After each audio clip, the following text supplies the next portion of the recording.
Bapak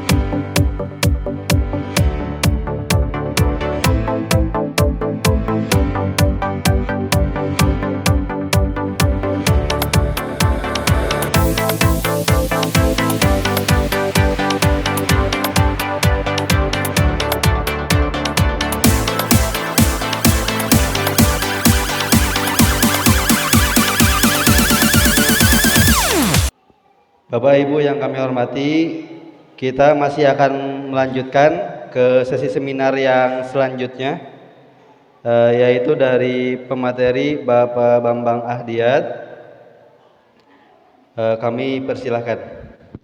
Bismillahirrahmanirrahim. Assalamualaikum warahmatullahi wabarakatuh. Ayo nu nyandak pulpen enggak? Bade demo. Ibu nyandak pulpen? Enggak. Nanti akan dikasih kertas untuk menulis sesuatu. Ibu, ente Bu. Aya. Bapak oge nyeperiogi Pak. Ini, Pak. Aya deh Ibu nu tacan hiji deui. Punten mung aya hiji. Mbami kertasnya apa sih kan Ibu? Ya. Yang punya pulpen, mohon nanti angkat tangan sama Om Fahmi akan dikasih 1 lembar. Jadi kita akan demo Bapak Ibu semua sebelum untuk memasuki prolog ya, prolog tentang materi akil. Sudah ya? Oke, bagi yang punya pulpen tapi belum dikasih kertas, mungkin nanti bisa konfirmasi dulu ke Om Fahmi. Izin Bapak Ibu semua, dari yang tadi Pak Ustadz sampaikan, ada 3 hal yang menjadi inti ya, dan kami melihat juga bahwa 3 hal ini harus menjadi siklus ya. Maka kami membuat modul khusus untuk orang tua, untuk guru, untuk siswa. Dari sudut pandang agama Islam, mereka harus seperti apa mindsetnya. Nah, sebelum memasuki poin-poin yang lebih detail, kita akan coba untuk menghitung apa yang malaikat tulis tentang diri kita. Nah, kan kita ceritanya dituliskan di Quran akan menerima catatan amal kan? Tapi nanti di akhirat, kalau diterimanya nanti kan kita nggak bisa edit lagi. Sudah selesai, tidak bisa diperbaiki. Nah, kira-kira kalau kita bisa mengintip apa yang malaikat tulis di sekarang kan lebih menyenangkan. Maksudnya masih ada kesempatan untuk diperbaiki. Nah, teknisnya begini Bapak Ibu, untuk melihat kira-kira apa yang malaikat tulis tentang diri kita, ini ceritanya catatan amal ya. Bapak Ibu bisa lipat secara vertikal kertasnya, dibagi 2 secara vertikal. Oke, yang udah horizontal juga nggak apa-apa, intinya dibagi 2 aja. Oke. Nah, jika sudah bisa dibuka, kemudian di sebelah kanan kasih tanda plus, di sebelah kiri kasih tanda min.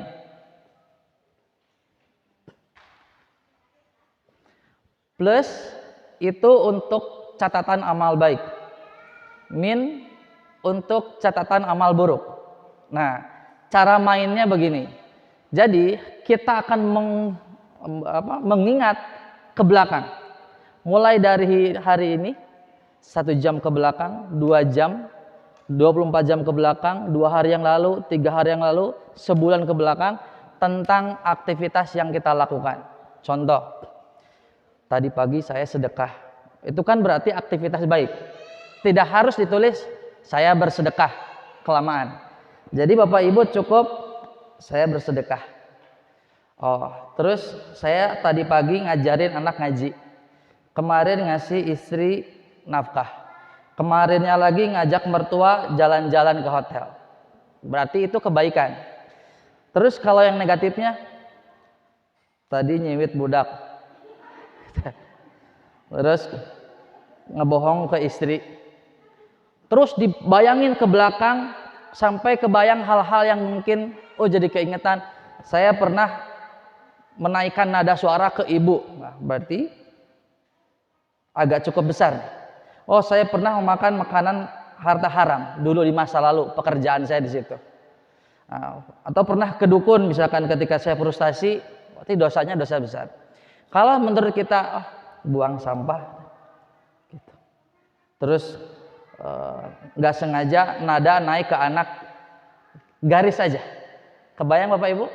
Jadi tidak harus tulisannya detail, tapi cukup garis-garis kecil saja. Kalau yang kita ingat, oh saya sholat tepat waktu, oh tahajud, berarti garis-garis.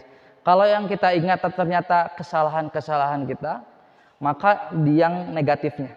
Kalau menurut kita kesalahan itu cukup fatal, berantem putus silaturahmi dengan saudara sendiri gitu ya. Berarti yang cukup besar kalau misalkan kesalahannya cukup fatal.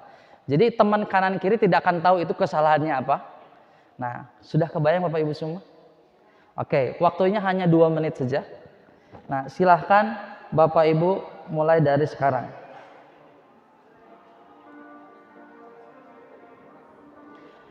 Mulai dari yang terdekat, terus sehari ke belakang, 2 hari ke belakang, pernah membantah suami misalkan, berkata kasar ke istri, atau ngajarin anak, semua ada nilainya masing-masing.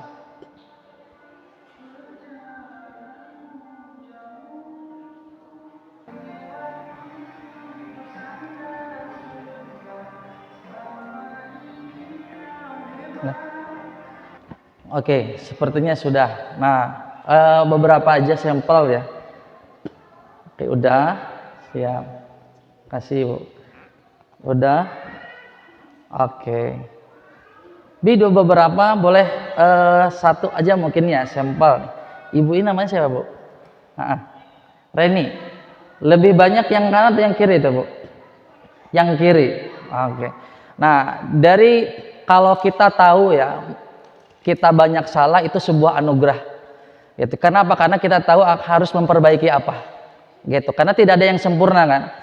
Duh, pernah ngebantah suami tadi pagi, nyibit anak, terus kemarin ngomongin tetangga, kemarinnya lagi begini, kemarinnya lagi begini, istri diabaikan. Berarti kita punya sesuatu yang bisa kita perbaiki. Nah, jadi dari situ kita, ini kan baru 120 detik Bapak Ibu. Yang malaikat tulis sudah sekian puluh tahun. Itu yang kita ingat. Belum yang tidak kita ingat. Maka bisa jadi suatu saat nanti kaget. Nah, salah nalo bakir. Saya sendiri ke anak tuh banyak salahnya gitu ya. Nah, jadi kita dari sini ketika kita tahu banyak salahnya, banyak kurangnya, maka sudah wajar dan sudah seharusnya kalau kita harus belajar menjadi orang tua. Begitu. Karena kebanyakan orang itu belajar hanya ketika dia sedang di bangku sekolah. Setelah beres, maka dia hampir tidak lagi belajar, kecuali yang memang udah matang. Nah, ada seorang guru misalkan berkata, Pak, saya ini punya pengalaman ngajar 30 tahun. Bapak pengalaman ngajar 30 tahun atau berpengalaman mengajar 30 tahun? Jadi pengalamannya setahun, sisanya diulang hal yang sama. Tidak lagi baca buku, tidak lagi ikut kajian, tidak lagi mencari guru, ustadz. Berarti Bapak tidak belajar, hanya mengulangi hal yang sama. Kebetulan yang Bapak temui anak-anak yang pada belum tahu. Jadi kan ngerasa pinter. Gitu. Tapi kalau ketemu muridnya 5 tahun yang lalu, kata muridnya teh, oh masih sama kayak dulu, tidak ada perubahan. Berarti kita belum belajar. Nah, dari sinilah kita perlu tahu bahwa oh berarti banyak poin yang kita sendiri harus banyak pelajari sebagai orang tua. Nah, beberapa poin pentingnya Bapak Ibu semua ya. Karena dari flyer, boleh dibantu Om Fahmi? Didekatkan aja kursinya mungkin. Nah, di flyer yang Ibu Bapak dapatkan, judulnya itu membantu anak mencapai akil dan memiliki tujuan dalam hidupnya. Ini video pernah ada di barat contohnya, tapi dalam bentuk Korea. Ini buatan Korea.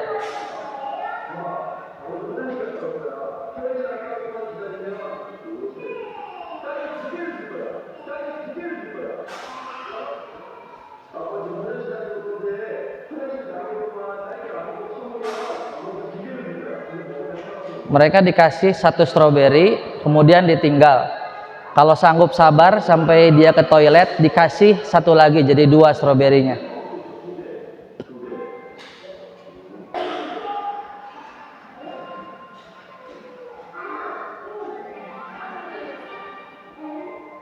Nah, dia makan. Saudaranya lihat dimakan, ikut makan.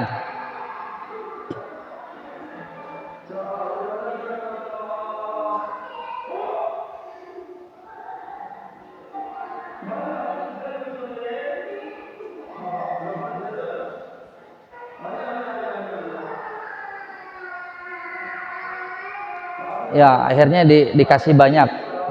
Boleh di kelas om. Udah di kelas. Nah, akhirnya dikasih banyak anak ini.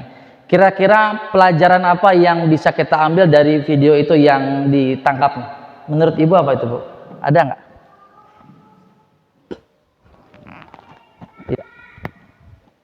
Jadi dengan kesabaran itu jadi membuatkan hasil yang banyak. Oke. Yang lain tahu nggak kalau stroberinya dimakan dia nggak dapat, bakalan nggak dapat tambahan. Anak yang lain tahu, tapi tetap dimakan bu ya. Oke. Nah, dalam hidup seperti itu ya, hampir semua kesalahan itu kita tahu, tapi tetap kita lakukan. Gitu. Kenapa? Karena akal kita tidak bisa mengendalikan syahwat kita, emosi kita. Tapi kalau ditanya nggak boleh mukul anak, tahu, nawan dipukul, deger-getem budak teh saya diatur. Nah, berarti kemampuan akalnya tidak cukup kuat untuk mengendalikan nafsunya.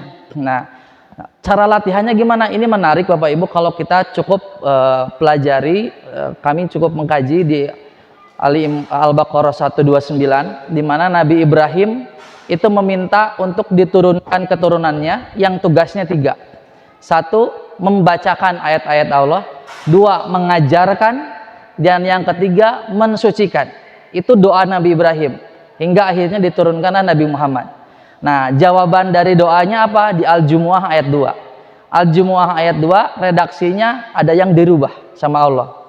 Maka Allah menjawab, kurang lebih tugas dan telah dikirimkan seorang yang buta huruf dari kaum mereka yang 1, membacakan, sama dengan yang diminta Nabi Ibrahim. 2, mensucikan. 3, baru mengajarkan. Jadi posisi yang kedua dan ketiga ini ditukar. Mensucikan dulu, baru mengajarkan. Nah, saya basic dari pendidikan. Di kampus-kampus pendidikan itu lebih banyak yang diajarkannya adalah taklimnya.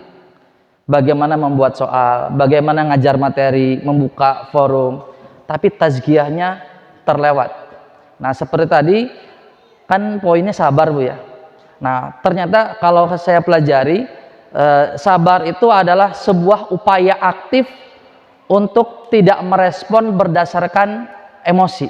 Jadi bukan tidak merespon, tapi tidak merespon berdasarkan emosi. Artinya tetap merespon, tapi bukan karena emosi.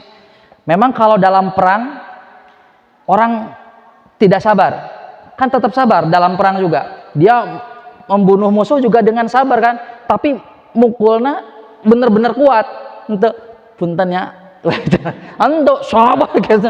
Kalau misalkan dalam perang, artinya sabar itu tidak ada hubungannya dengan keras atau tidak, tapi dia emosi atau tidak. Sama seperti Ali yang ketika mau membunuh lawannya kan, lawannya tertidur, kemudian lawannya meludahi dia, tidak jadi ngebunuh. Kenapa engkau tidak jadi membunuhku? Yang pertama, aku ingin membunuhmu karena Allah.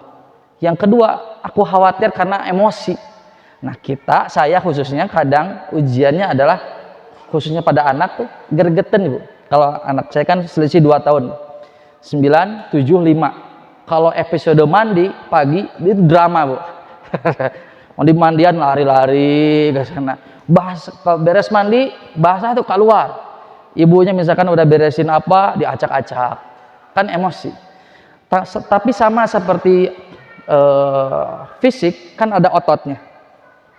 Nah, maka kalau dia mau kuat latihan ngangkat 5 kilo, maka dia latihan barbelnya dengan 3 kilo atau 4 kilo latihan barbel. Maka lama-kelamaan dia akan kuat dengan yang 5 kilo. Tapi kalau dia ingin lebih kuat, maka jangan pakai barbel yang 5 kilo, yang lebih.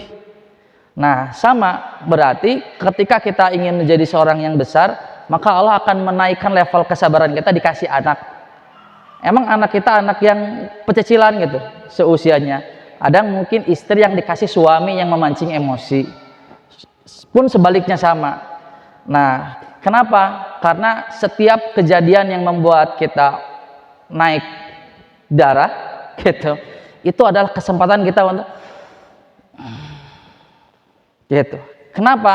Karena disitulah sabarnya gitu. Jadi tetap ketika seperti itu ada sesuatu yang dilakukan, bukan diam gitu. Nah, berikutnya Om. Jadi akal itu adalah kemampuan berpikir, logika dan analisis. Kalau akil itu orang yang berakalnya. Jadi kalau ada orang bisa saja berpengetahuan tapi tidak akil. Artinya pengetahuannya tidak bisa mengendalikan sikapnya. Dia tahu mabuk tidak boleh, selingkuh tidak boleh, tapi tetap melakukan. Berarti akilnya tidak cukup terlatih begitu.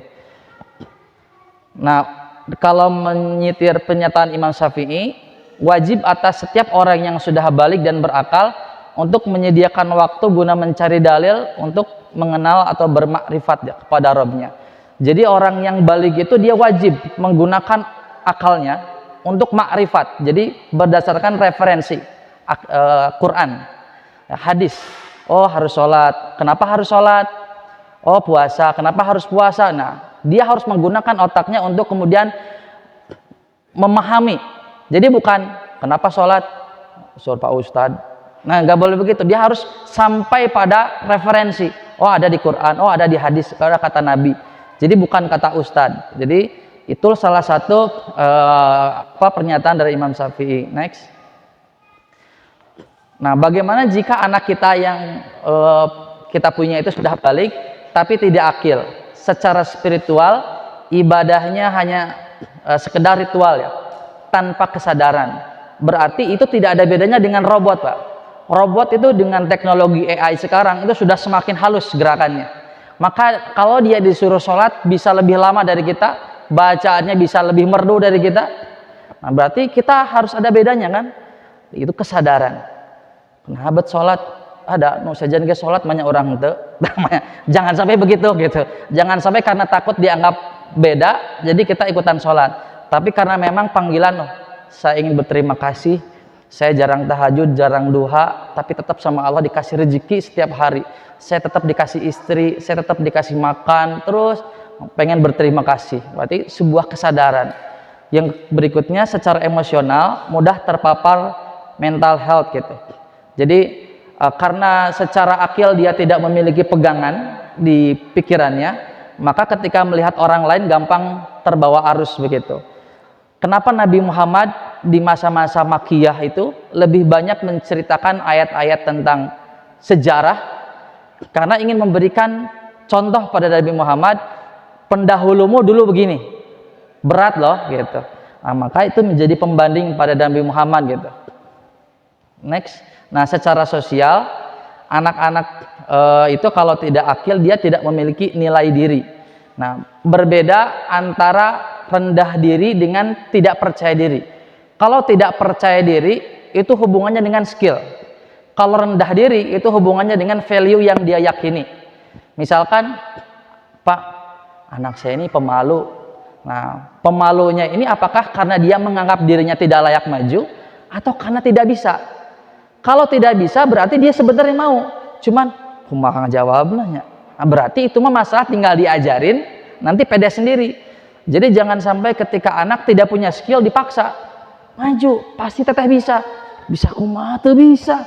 Masih semangat pokoknya mau maju kumaha dia tetap nggak akan bisa. Maka dia harus diberikan skill dulu, diajari. Maka dia akan pede sendiri. Tapi kalau value yang ada dalam mindset dia, saya ini nggak bisa. Ibu saya orang biasa, bapak saya orang biasa, saya dari keluarga biasa, saya nggak mungkin sukses. Itu mah bukan masalah skill. Berarti value-nya yang harus diangkat. Dia harus disadarkan tentang potensi yang dia miliki. Jadi sering ketika anak-anak salah konsep tentang percaya diri dan rendah diri ini salah ketukar gitu. Orang yang tidak punya skill dipaksa maju, padahal harus diajarkan dulu, nanti juga pede sendiri. Nah, kenapa balik lebih cepat? Kita cek referensi ilmiahnya ya. Jadi kalau dulu orang itu balik plus akil secara bersamaan. Tapi semakin zaman ke sini itu orang baliknya makin cepat, akalnya makin lambat. Nah, di Amerika itu tadinya 10 sampai 11 tahun 70-an, sekarang menjadi 8 sampai 9 tahun. Berarti sekitar kelas 2 atau 3 SD sudah mens kalau perempuan. Gitu. Kalau laki-laki di usia 9 sampai 10 ya. Setahun lebih di atasnya.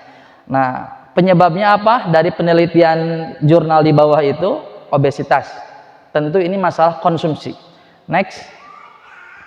Nah, ada 3 data ilmiah yang mau dimunculkan.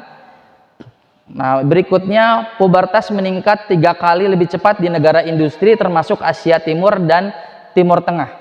Anak-anak di Eropa dan Amerika Serikat menunjukkan perkembangan payudara tanpa pubertas mulai 7,8 tahun sudah mulai ada gejalanya.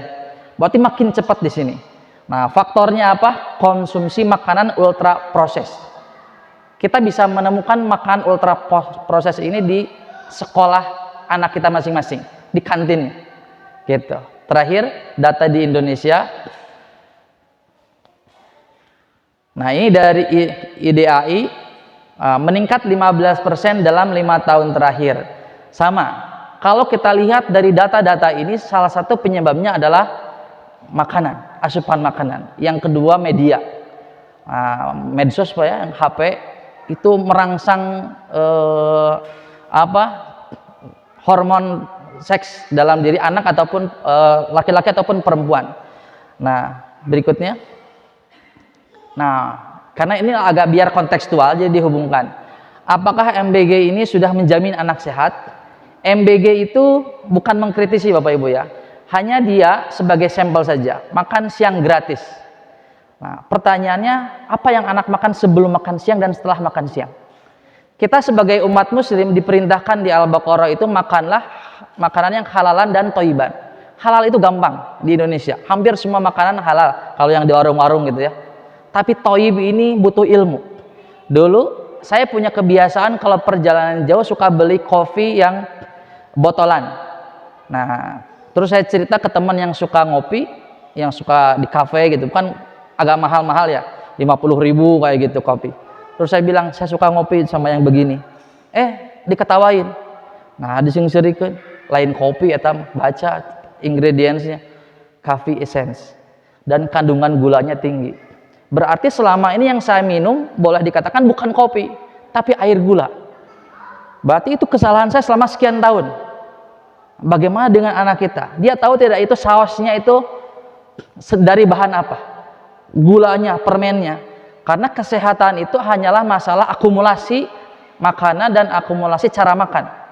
Nah, jadi ketika dia tidak bisa dikontrol tentang makanannya, efeknya ke akil. Jadi, dan mungkin Ibu Bidan juga banyak baca data, banyak anak-anak yang sudah cuci darah Bu ya. Karena kita tidak mengontrol asupan mereka, khususnya dalam gula. Makanya penting mengajarkan anak kita untuk memilih asupan makan, terutama baca ingredients. Nah, saya aja tahunya baru usia 35. Berarti selama sekian tahun minum air gula terus. Makanya wajar di usia tertentu mengidap banyak penyakit yang kompleks, termasuk gadget. Banyak anak-anak yang kemudian mengakses web-web yang tidak seharusnya. Kalau kita cek di Al-Kahfi, diceritakan anak yatim itu ketika dia mau diberikan harta, maka ujilah anak yatim ya, sampai dia rusydi, cerdas. Maka harus diuji. Tidak bisa anak yang tidak cerdas kita kasih harta, karena dia tidak bisa mengendalikan hartanya. Nah, kasih HP, begadang sampai jam 2. Berarti yang salah itu ke orang tuanya. Yang ngasih HP kan orang tua. Kumaha tuh udah sibuk atau minta diberi HP, kerjaan kaganggu. Ya itu mah pilihan. Gitu. Kita lebih memprioritaskan yang mana, atau kita mencari solusi yang lain, dicarikan solusi. Tapi intinya anak-anak harus memiliki kecerdasan, rusydi di situ tuh, agar dia bisa mengendalikan, oh ini tontonan untuk saya, oh ini bukan. Kalau dia belum bisa membedakan ini untuk saya dan bukan, maka tidak boleh dikasih harta. Gitu. Next. Nah, bagaimana melatih akil? Satu, detox gadget. Masalahnya apa? tidak bisa membuat kesepakatan yang komit. Nah, kira-kira kesepakatan antara siapa dengan siapa ini Bapak Ibu? Anak dan kita. Nah, ternyata setelah dikaji bukan anak dengan kita, tapi kita dengan pasangan. Harus komit. Karena kalau kita melarang, bapak melarang, si ibu teh, ternyata dikang ganggu wae, terus HP we. Jadi, nah tentu suami tidak boleh menyalahkan istri, harus dikasih solusi ke istri, gitu. Dibantu berpikir gitu, agar tidak dikasih HP, jangan disalahkan istrinya. Pokoknya bapak nggak mau dikasih HP, pokoknya nggak mau tahu. Nah, nggak boleh begitu. Jadi harus komit itu dua-duanya pasangan, bukan dengan anak. Dengan anak harus, tapi yang harus lebih komitmen itu pasangan. Karena kalau pasangan ini tidak kompak, nah anak tuh jadi bingung. Ini aturan bukan ada jak si mamah ge bawa wios gitu, atau mamah ngelarang, bapaknya ngelonggar gitu. Jadi dia tidak merasa ini aturan yang harus diikuti. Maka disitulah suami istri itu harus benar-benar komit kalau dalam detox gadget ya. Jadi seminggu sekali atau 2 kali seminggu, 2 hari sekalinya hanya 60 menit gitu, sampai dia benar-benar mencapai level rusydi ketika kita uji gitu dianya. Nah, kalau dulu Bapak Ibu semua kita mau main itu kan prosesnya panjang ya. Bapak yang lebih senior mungkin mau bikin mainan teh pisang dulu, bonggol pisang, atau naik pohon, lompat ucing pohon gitu kan. Tapi kalau sekarang enggak, anak-anak untuk mendapatkan kesenangan itu mengunci kamar, diam di kamar, dan sangat instan. Maka hasil penelitian anak-anak sekarang itu kemampuan dia konsentrasi itu hampir 8 detik. Kenapa? Karena di TikTok dia terbiasa dengan 8 detik. Terseru lewat. Jadi dia hanya pada level permukaan. Kalau dikasih tontonan yang membutuhkan pemikiran mendalam, itu dilewat. Kalau di sekolah, Pak, rumus cepatnya kumaha Pak? Pengen selalu ke rumus cepat. Makanya ini menghambat akilnya. Next. Nah, berikutnya melatih kemampuan problem solving. Masalahnya orang tua sering bantu menyelesaikan masalah ya. Jadi izinkan mereka untuk menyelesaikan masalahnya sendiri. Karena kadang kita godaannya kalau anak punya masalah kan pengen ngeberesin. Anak mecahin kaca tetangga. Kita yang datang. Pak maaf ya tadi anak saya. Jangan. Biarkan dia datang ke sana. Mau dicarekan kumaha, biarkan dia tahu rasanya dimarahi. Karena itu kan bagian dari pendidikan. Nah, dulu saya nama Ibu Mia ini pernah satu tim, kemudian mengelola anak yang hanya mau bisa kali-kalian matematika dasar, itu harus lebih dari 15 juta Pak. Mahal. Gitu, hanya untuk skill yang matematika saja. Nah, ini kesempatan dia untuk belajar arti tanggung jawab. Jangan kita ambil alih. Kamu datang. Tapi kumaha tuh, Bapak lihat dari jauh, ya. Nanti kalau kamu diapa-apain, Bapak lihat, itu kumaha, soksan. Jadi kalau bisa, Bapak kasih hadiah. Tapi harus berani ngomong ke sana. Pasti ngomongnya belepotan. Tadi tuh yang pecahin itu aku. Gitu. Biarpun dia dimarahi, biarkan. Dia punya pengalaman dimarahi orang, dan itu penting. Jadi kalau anak selalu secure sama kita diprotek, ketika dia lepas, dia akan kaget ketika melihat dunia luar. Oh, nah orang dicarekan wae, salah wae. Dulu di Bandung ya sempat ada mahasiswa ITB semester akhir diperbaiki Bapak Ibu. Nah, kan jurusan favorit. Nah, ternyata terindikasi dia punya masalah sosial. Setelah ngobrol dengan orang tua, ternyata masa kecil anak ini dalam tanda kutip hampir sempurna. Jadi ketika kecil dia tidak pernah nali tali sepatu sendiri, nggak pernah. Ada pembantu. Terus di cover. Ketika kuliah kan orang tua nggak bisa nemenin. Ketika beda dengan dosen, pemikiran dia mungkin kaget. Nah, ini mah dibantah wae gitu. Maka biarkan dia bermasalah, mengalami masalah-masalah itu dan dia selesaikan. Kita mentor aja, kasih saran dan sebagainya. Di next aja. Nah ini paling ya. boleh mungkin Bapak Ibu nanti diamati melatih kemampuan nalar ya. Masalahnya itu tidak semua keluarga punya pola komunikasi yang bagus. Ini saya sempat di forum bertanya ke salah satu mentor, Pak, setelah saya dewasa usia 20-an, kalau saya bertemu dengan Bapak apa yang harus saya lakukan? Bapak saya itu diketawain, Pak, Bu. Kenapa? Buat orang lain pertanyaan itu aneh. Kenapa nggih jeung Bapak wae kudu kumaha? Karena saya jarang ngobrol, Pak. Pak ngobrol. Ngobrol naon? Nah, tiap keluarga beda-beda ya. Terus hanya sedikit anak yang nyaman ngobrol dengan bapak. Jadi kalau dia punya masalah, kebanyakan ke ibu dulu, baru difilter ke bapak. Itu seringnya begitu. Meskipun ada beberapa bapak yang memang enak ngobrol. Nah, ini ada tips yang lumayan bagus Bapak Ibu. Ketika anak menceritakan idenya apapun, itu ulangi pertanyaan anak itu 1 kali. Jangan didebat. Contoh, Pak, boleh nggak aku ngecat rambut jadi warna biru? Nah, kan kita mah suka emosi. Nah, naonan maneh eta? Jadi anak merasa tidak nyaman ngomong ke bapakna. Maka tips salah satu dokter ini bilang, ulangi pertanyaan 1 kali. Oh, jadi kamu mau ngecat rambut kamu jadi warna biru? Dia akan merespon, ya iya sih, soalnya kan aku lihat teman-temanku jadi keren. Oh, jadi kamu pengen terlihat keren kayak teman-teman? Ya enggak sih, ya cuma akhirnya kita tahu dia itu ingin kelihatan keren, bukan ingin dicat rambutnya. Cuman dalam persepsi dia, keren itu dicat rambutnya. Emang menurut kamu kalau keren itu begitu? Nah, ini kesempatan kita untuk cerita. Soalnya kalau kita langsung ceramah, anak tuh nggak nolak, Bu. Ceramah deh. Nah, akhirnya diterima dulu, di-accept dulu. Nah, sehingga tipsnya seperti itu, disebutkan dulu sehingga ada komunikasi biar kita tahu dia tuh sebenarnya pengen apa. Gitu. Next.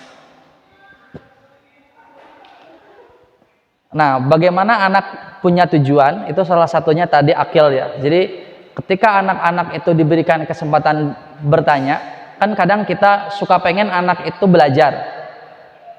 Belajar. 7:30, belajar buat besok. Anak banyak alasan.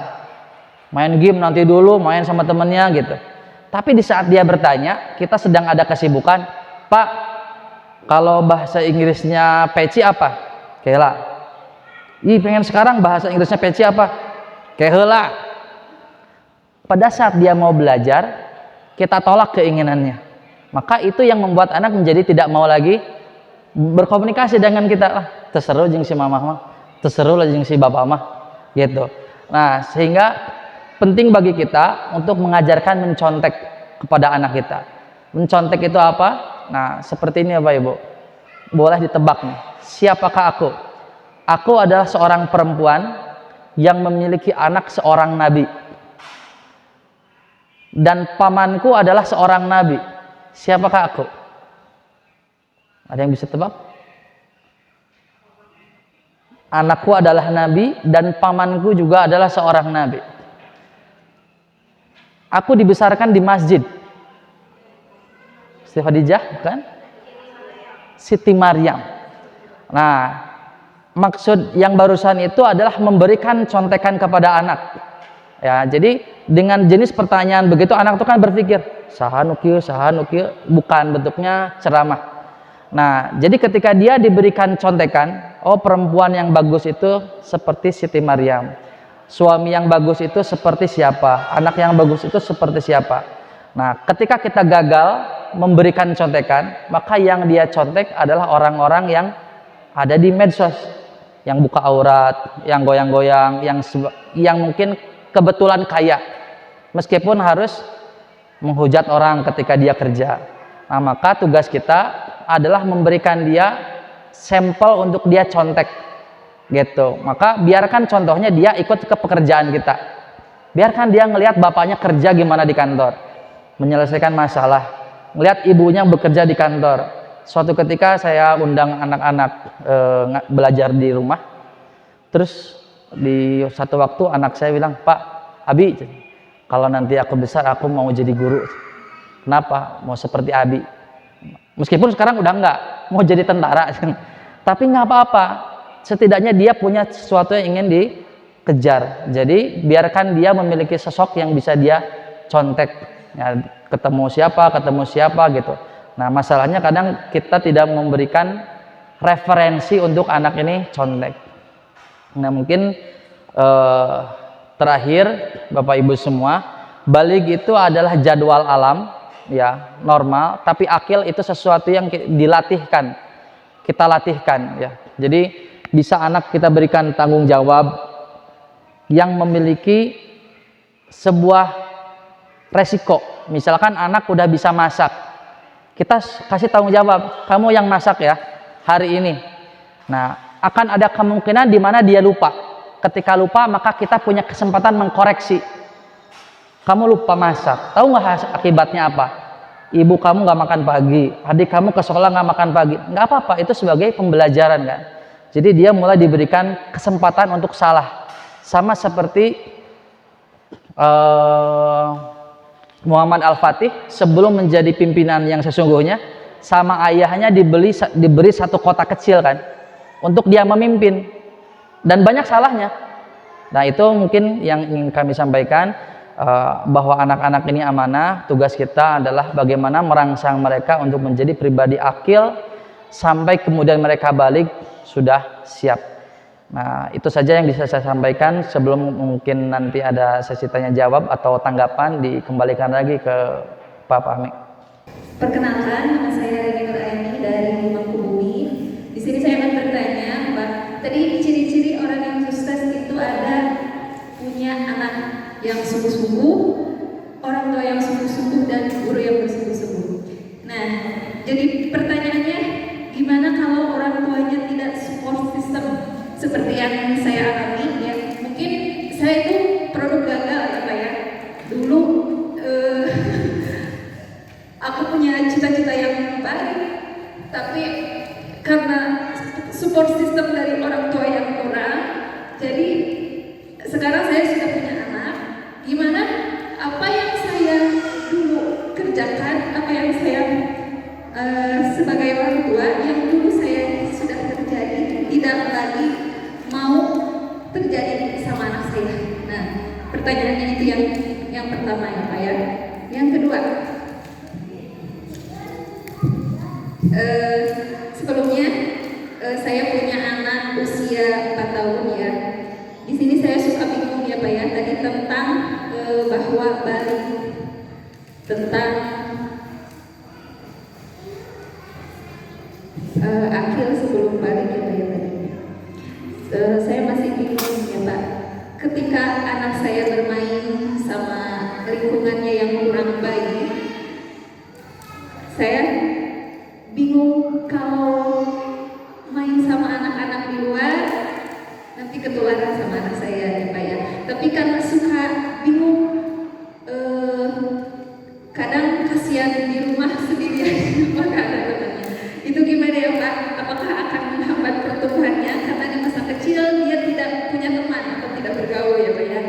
Dan ada nilai positif atau negatifnya ya ketika jadi sering anak saya tuh di apa ya, di lama Sunda apa di apa ya ini gitu nya Pak ya. Tapi kami dikeluarkan kami itu tanya Pak, sok aya bahasa-bahasa teman nanti anu kirang baik geningannya. Nah, itu nya Pak pertanyaan. Itu penginten pertanyaannya Pak. Terima kasih. Assalamualaikum warahmatullahi wabarakatuh. Baik, Bismillahirrahmanirrahim. Menanggapi pertanyaan yang kedua, Ibu ya. Untuk yang kedua, yang pertama, kita perlu membangun ekosistem nuansa aman dengan anak, Bu. Jadi kadang anak itu ketika dia pasti punya masalah. Nah, berikutnya adalah dia akan memilih siapa orang yang asik untuk diajak ngobrol. Nah, bisa nggak kita menjadi sosok yang dia merasa aman untuk bercerita? Mah, di sekolah tadi ada yang cantik. Nah, respon kita apakah akan menyenangkan atau tidak? Itu yang pertama. Jadi ketika anak dilepas, karena kita kan sulit ya dan mungkin tidak mungkin mengurung anak kita di rumah karena dia harus bersosialisasi. Cuman yang harus kita lakukan adalah bagaimana membuat dia percaya kalau kita ini menjadi sosok yang menyenangkan untuk diajak ngobrol. Itu yang pertama, harus aman dulu. Nah, yang kedua justru bagus ketika dia keluar, misalkan bahasa hewan Bu ya.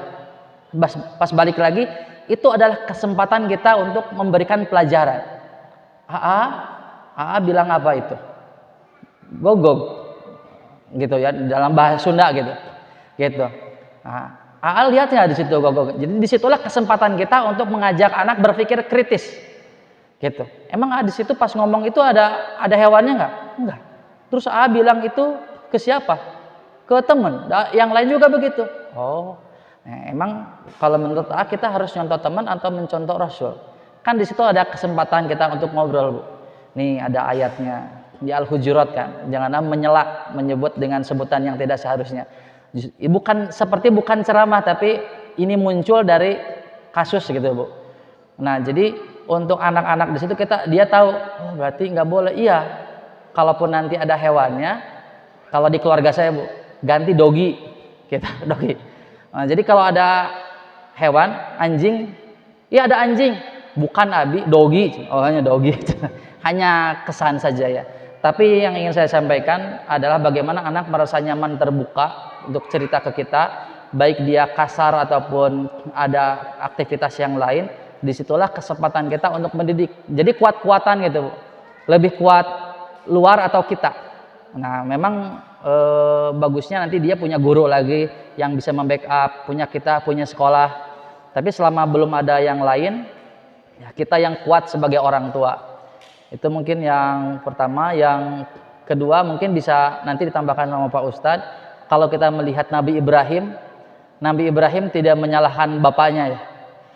Meskipun bapaknya mengajarkan yang tidak benar. Dan ini pun bisa dilihat bedanya sama Nabi Adam.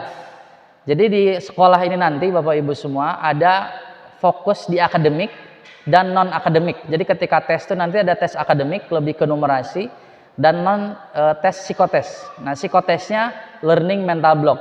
Ada 6 poin. Salah satu poinnya adalah tidak mau mengakui kelemahan atau kesalahan atau kegagalan. Nah sampel yang sering kami tunjukkan adalah iblis. Iblis itu adalah sosok yang tidak mau mengakui kesalahan. Apa redaksinya di Quran? Dia bilang dalam bahasa Indonesianya, karena engkau telah menyesatkan aku. Jadi iblis ini tidak merasa sesat, dia mah merasa Allah udah nyesatkan saya gitu. Beda dengan Nabi Adam. Nabi Adam itu bilang Rabbana zalamna anfusana, aku. Jadi meskipun ada hadis yang mengatakan anak itu tergantung orang tua, mau di agama apapun, tapi ada Al-Quran yang menyatakan bahwa setiap dari kita akan mempertanggungjawabkan diri kita sendiri. Gitu. Tetap ketika sudah dewasa, Bapak Ibu semua, kita memegang kendali. Apakah kita tetap akan bernostalgia dengan menyalahkan orang tua? Karena kita pun akan sama. Anak kita akan melihat poin-poin yang salah di diri kita. Tinggal ketika kita diberikan episode orang tua yang keliru, maka kita jadi tahu pelajarannya. Oh, jangan begitu. Berarti itu mungkin nanti ditambahkan oleh Pak Ustadz Anwar. Terima kasih.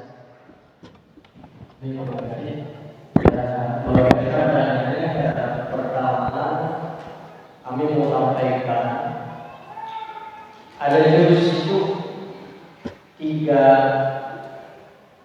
hal. Pertama, bagi untuk sukses anaknya itu adalah harus punya 3 karakter, baik itu guru yang mengajar nanti ataupun orang tua yang akan mendidik, yang selalu mendidik anak. Yang pertama, seorang guru, seorang orang tua itu harus seperti teman. Seperti contoh tadi yang dikatakan oleh Ustaz, ada posisi di mana orang tua itu seperti temannya. Apa cirinya supaya jadi posisi teman? Biasanya curhat, apa yang anak itu curhatkan, yang istilahnya rahasia, itu bisa diucapkan kepada orang tua ataupun kepada gurunya, berarti dia sudah mengakui bahwa guru tersebut atau orang tua tersebut adalah sebagai teman. Sebagai teman. Dua, ada posisi kita itu harus jadi sebagai guru. Seperti tadi Ustaz juga katakan, ketika ada masalah, berarti kesempatan kita untuk menasihatinya. Yang ketiga, kita harus bisa jadi posisi orang tua kalau kita posisinya guru, atau bisa jadi guru kalau orang tua. Nah, tiga karakter ini yang harus kita miliki ketika mendidik anak. Kenapa? Karena Bapak Ibu semuanya, kalau kita jadi guru tidak bisa menjadi karakter teman, memang orang yang saling belah atau menghormati kesopanan kalau gitu. Nah, padahal ada waktu, ada tempat bagaimana kita memposisikan kita sebagai temannya, bagaimana kita memposisikan sebagai gurunya, sebagai ustaznya, dan bagaimana kita memposisikan sebagai orang tuanya. Kita di lapangan main bola, jadilah kita teman partnernya. Kita bersama anak-anak di pengajian atau di kelas, jadilah sebagai guru yang berwibawa. Kita di asrama itu menanggapi anak, jadilah sebagai orang tuanya, sehingga curhatan apapun dia sanggup kepada guru tersebut. Itulah tiga karakter yang harus kita miliki sebagai orang tua ataupun sebagai guru. Yang selanjutnya Bapak Ibu semuanya, saya mengutip dari kitab Ta'limul Muta'allim. Untuk siapa dua pertanyaan sekaligus ya. Dua pertanyaan adalah ditampung. Kan itu tilu suka bagikan gitu. Mana beda seorang lima yang nu Memberikan contoh Oh, ya bisa. dengan hal, dengan tingkah itu lebih baik daripada dipastikan apa gitu. Ayo nah. Jadi sebelum berkata-kata memberikan perintah kepada anak, seyogianya lah kita yang harus duluan untuk memberikan contoh kepada anak. Contoh seperti bapak dan masih terus ada bapaknya masih kene. Nah, terus ibuna gerak lagi terus jam 1:02 sedangkan ibuna masih kene. Cari angkat orang kali kawasan ibuna masih kene cari. Uin di kawasan orang kali tinggal ibuna masih kene cari. Pertanyaan ada di kurang kesengaja ada. Kurang tidak haji. Nah, itulah tidak harus gila hal Allah ini gila. Begitu saja. Terima kasih.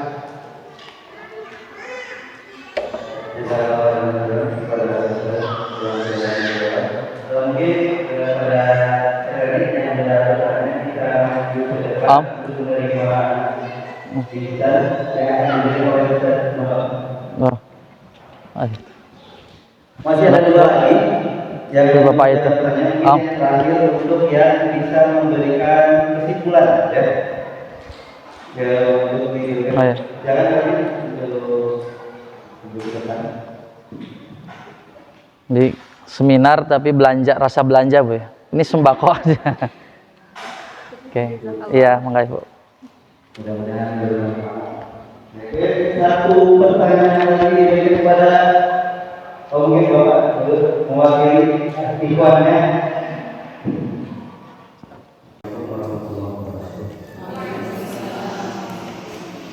Perkenalkan, nama saya Reza, saya dari Cikonek. Tentunya Pak, dari pembahasan yang tadi dibahas sangat menarik sekali.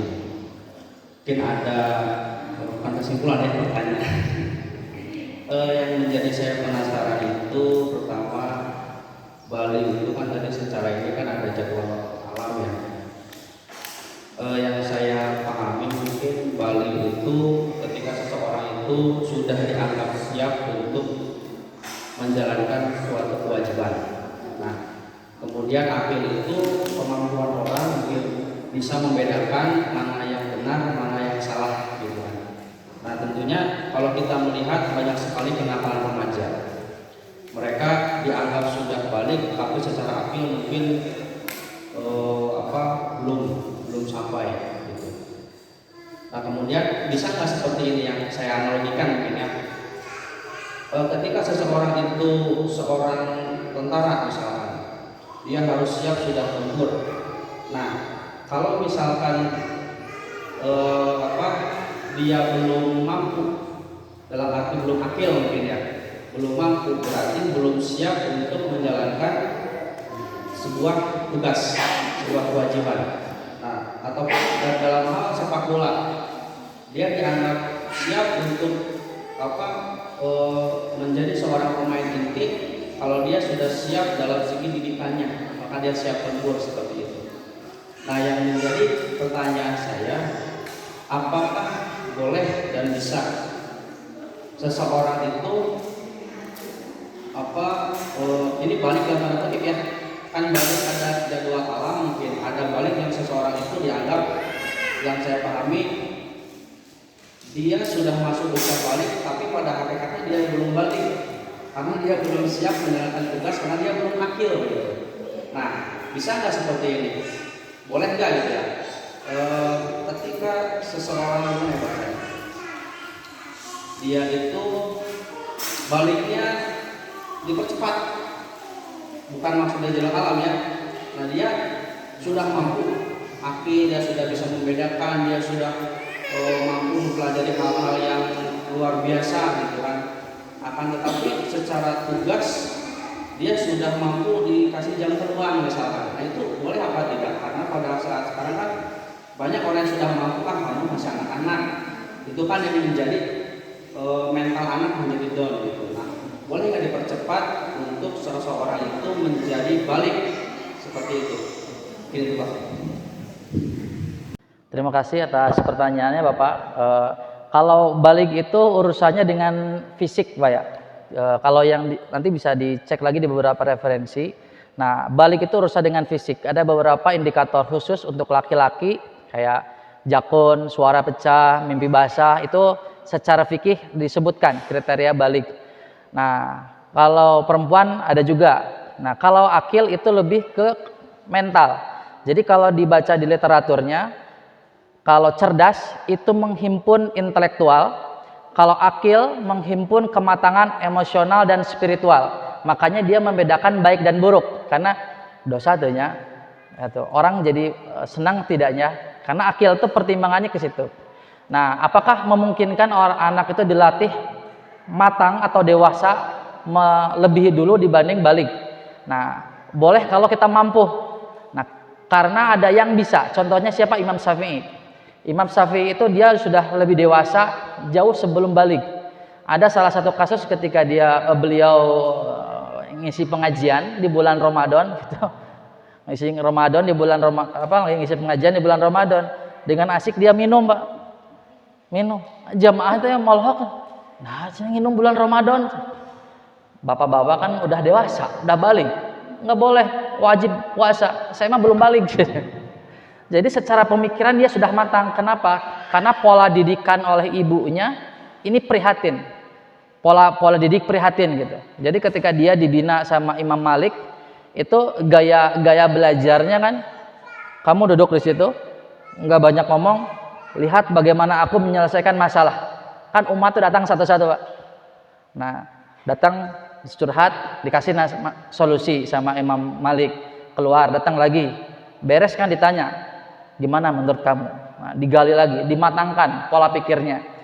Kalau zaman sekarang kita bisa lihat para pedagang Cina, Pak. Itu anak yang kecil-kecil disimpan di warung. Ngerti tinggalkan bapak. Dia akan ngelihat, oh si mamah kieu ya pelanggan cerewet, loba ngomong, loba komplain, oh kudu kieu, senyum, oh lirikana kieu, oh nadana kieu. Nah, dia akan lebih matang gitu, Pak. Itu bahasa beresan, meskipun masih kecil, nggak apa-apa. Jadi itu bisa kalau kita mampu melatih anak untuk berpikir matang sedini mungkin, tapi tetap hitungan fikih itu setelah nanti dia balik yang kriteria tadi muncul. Jadi ya bersyukur kalau kita menjadi orang tua atau diberi orang tua yang bisa melatih itu, Pak. Jadi cuman bisa atau tidaknya kembali ke masing-masing.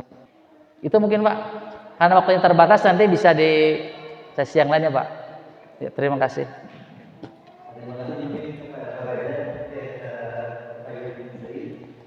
Pak Ustaz. Gitu. Mungkin sama Pak Ustaz. Satu lagi minta yang bisa memberikan kesimpulan barangkali memiliki ulasan bisa memberikan kesimpulan tentang kegiatan hari ini sama Mas ini. Apa yang bisa dipelajari dari saya juga tidak tahu benar atau salahnya kesimpulan hari ini, cuma saya yang saya rasa mungkin kesimpulan yang tadi saya angkat yaitu faktor-faktor yang mendukung pentingnya perkembangan anak dalam mencapai akil. Faktor-faktor yang mendukung pentingnya perkembangan anak dalam mencapai akil dan memiliki tujuan dalam hidupnya adalah sungguh-sungguh pada anak itu sendiri, sungguh-sungguh pada guru yang mengajarkannya, dan sungguh-sungguh pada kita sebagai orang tua. Pak Wildan, Pak Opik biasa Dan kayak itu. memang mendidik anak itu butuh kesabaran yang ekstra karena memang kita sebagai orang tua adalah guru pertama bagi mereka. Kuncinya mungkin dalam diri kita sendiri sebagai orang tua, suami istri, itu membutuhkan kesabaran yang benar-benar harus 180 derajat kita menyikapinya, kesabaran dalam lingkungan, menyikapi mereka dalam lingkungan, kesabaran dalam apapun itu, dan mungkin di dalam lingkungan rumah juga ya, karena yang saya rasakan juga anak itu memang karakternya bagaimana ya, memang berperan penting itu di dalam keluarga, karena setiap hari mereka bersama kita, bersama pasangan kita, mereka tahu orang tuanya bersikap baik dan buruk, dan mungkin memberikan asupan gizi yang baik juga untuk mereka, untuk perkembangan mereka, seperti menjauhkan mereka dari makanan-makanan yang terlalu mengandung bahan kimia yang berlebihan. Dan mungkin yang terakhir adalah komitmen kita dengan pasangan. Jadi misalnya kata ibu gini, kata ayah juga harus begini. Jadi kita sama pasangan juga harus punya komitmen untuk mendidik anak kita. Terima kasih, mungkin itu saja yang bisa saya sampaikan, dan saya juga tidak tahu benar atau salah, cuma itu yang saya tangkap dari tadi. Terima kasih. Assalamualaikum warahmatullahi wabarakatuh. Assalamualaikum warahmatullahi. Terima kasih. Mana Ibu Sabu? Yuk.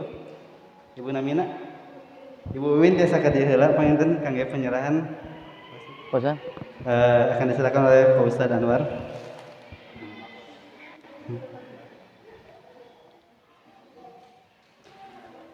Alhamdulillahirrabbilalamin. Rangkaian acara seminar parenting hari ini telah kita lalui bersama dengan penuh semangat. Semoga setiap ilmu yang disampaikan oleh ustadz-ustadz kita bisa menjadi ilmu yang bermanfaat untuk kita semua.